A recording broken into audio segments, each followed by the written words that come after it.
Shalom, shalom à toutes et à tous dans le nom de notre Seigneur Jésus-Christ. C'est le berger James et je suis dans la joie en ce moment particulier parce que le Seigneur veut livrer au corps de Christ les armes nécessaires à contre-attaquer le royaume satanique.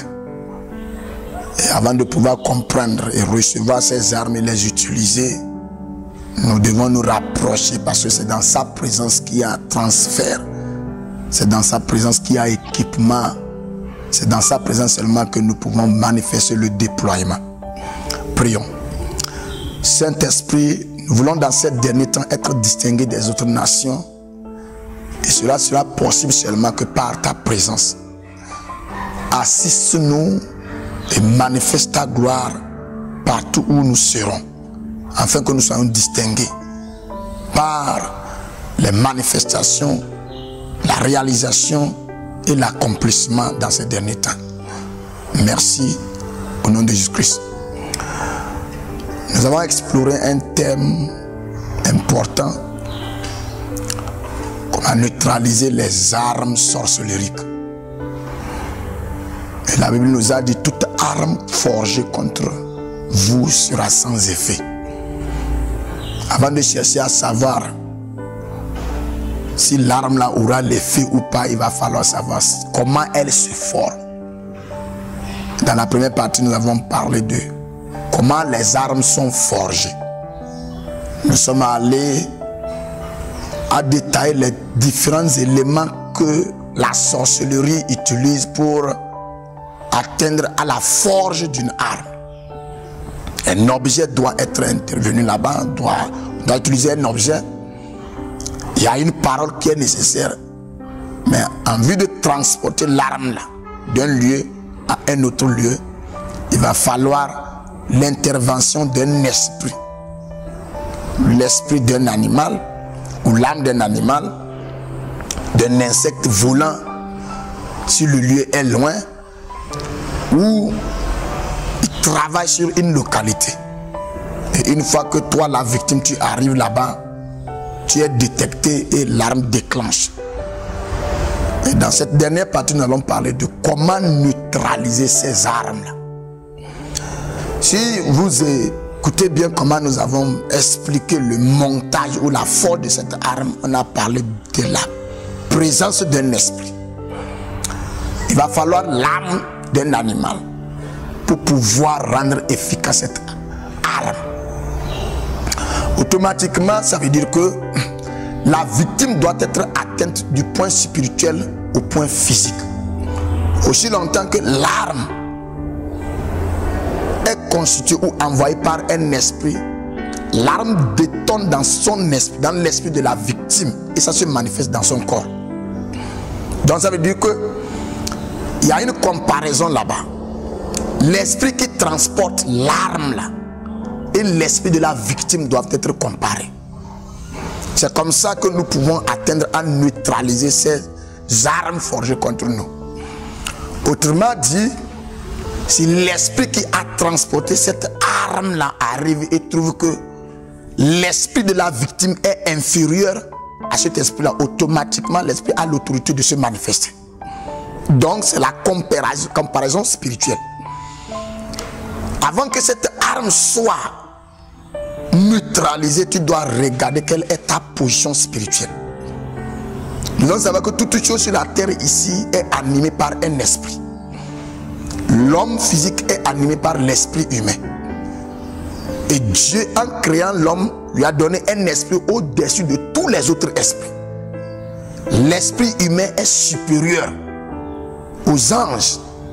C'est pourquoi dans Psaume chapitre 8, la Bible a dit: quand je regarde le ciel ouvert de tes mains, la lune et les étoiles, je me pose la question, qu'est-ce que l'homme pour que tu y prennes garde? Et tu l'as fait de peu inférieur à Dieu et tu l'as couronné de gloire et de magnificence.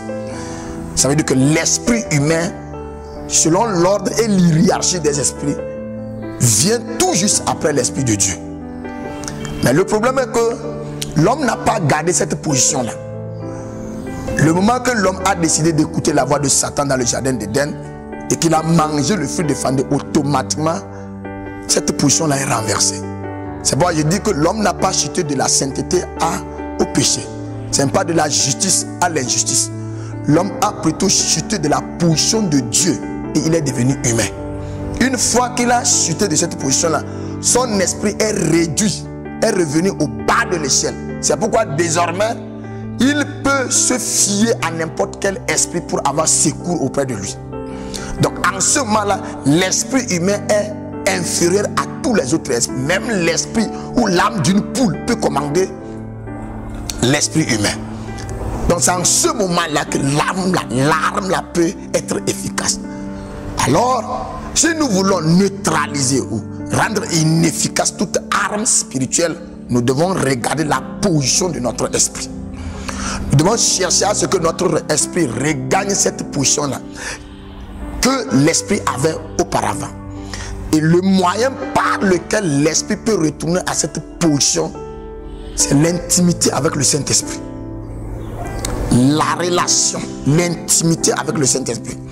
Une fois que je commence par être intime et je cherche ardemment la présence du Saint-Esprit et que je rentre dans sa présence, la Bible dit dans 2 Corinthiens chapitre 3 verset 18, nous tous qui ayant le visage découvert, nous contemplons comme dans un miroir la gloire du Seigneur. Nous sommes comment transformés à la même image, à la même gloire, de gloire en gloire.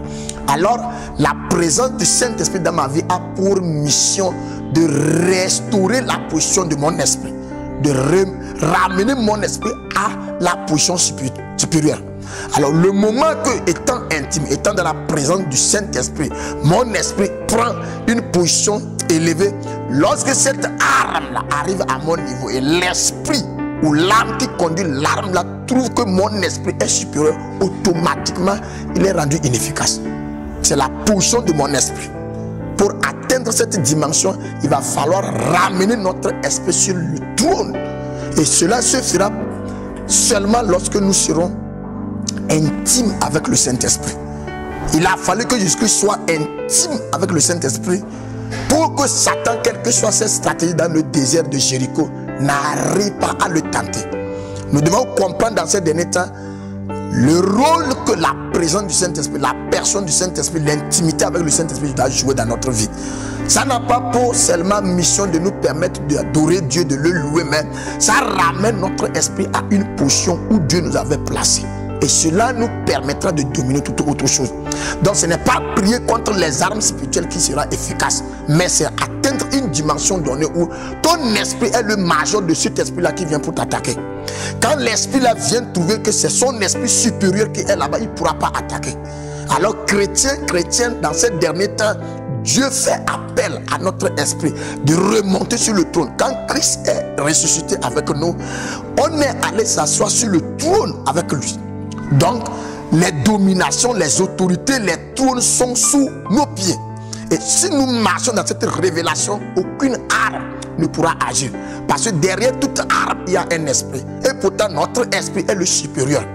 C'est cette équation-là qui nous permettra, même qu'on le sache ou pas, toute arme envoyée à notre direction va refuser d'agir. L'arme là va refuser d'agir sur nous. Pourquoi? Parce que l'esprit qui contrôle l'arme là a vu que notre esprit est supérieur. Si l'arme ne t'a pas attaqué spirituellement, ça ne peut pas se manifester physiquement. Et si ton esprit est au top spirituellement, l'arme ne peut pas t'attaquer. Voilà le secret par lequel nous pouvons parvenir à neutraliser ces armes-là. Chaque jour, nous recevons ces armes-là. Que nous le sachions ou pas. Parfois, ça vient sous forme comme parole. Parfois, ça vient sous forme comme quelque chose de physique. Parfois, tu t'arrêtes comme une mouche vient te frapper et puis c'est fini. Après 3 jours, tu vois que la partie est enflée. C'est devenu cancer, c'est devenu une autre maladie. Ce sont des armes forgées. Mais lorsque nous rentrons dans cette gloire, il y a une haie de protection bâtie tout autour de nous. Satan n'arrivait pas à toucher Job parce que l'esprit de Job était protégé. C'était le secret, ça. Notre autorité doit se manifester dans notre esprit. Et le Saint-Esprit, dans ces derniers temps, s'ouvre à nous afin que nous puissions rentrer dans cette relation intime avec lui et marcher au-dessus. Je prie pour toute personne qui est déjà en train de subir l'atrocité d'une arme quelconque forgée contre lui. On a largué ça et ça détruit toi tout ce que tu es en train de faire, ta santé, n'importe quoi. Dans cette révélation, la gloire du Saint-Esprit se manifeste et te libère de l'effet de cette arme-là. Je prie et je libère des foyers, des familles qui sont sous l'emprise de ces armes-là. Et je déclare que ton esprit s'associe au Saint-Esprit et tu montes sur le trône. Désormais, toute arme qui arrive à ton niveau, tu as l'autorité de leur donner commandement de retourner à l'envoyeur. Tu peux renverser cette arme-là. Parce que ton esprit est supérieur. Tu peux commander à l'esprit de l'arme de retourner attaquer celui qui l'avait envoyé. Je prie et je convoque le ciel de se manifester dans notre vie et de nous permettre d'avoir accès à cette position-là, afin que nous marchions dans la tranquillité et nous acharner à faire la volonté de Dieu dans ces derniers temps. Vous êtes vraiment bénis par ce message. Restez connectés et attachés au Saint-Esprit. Amen.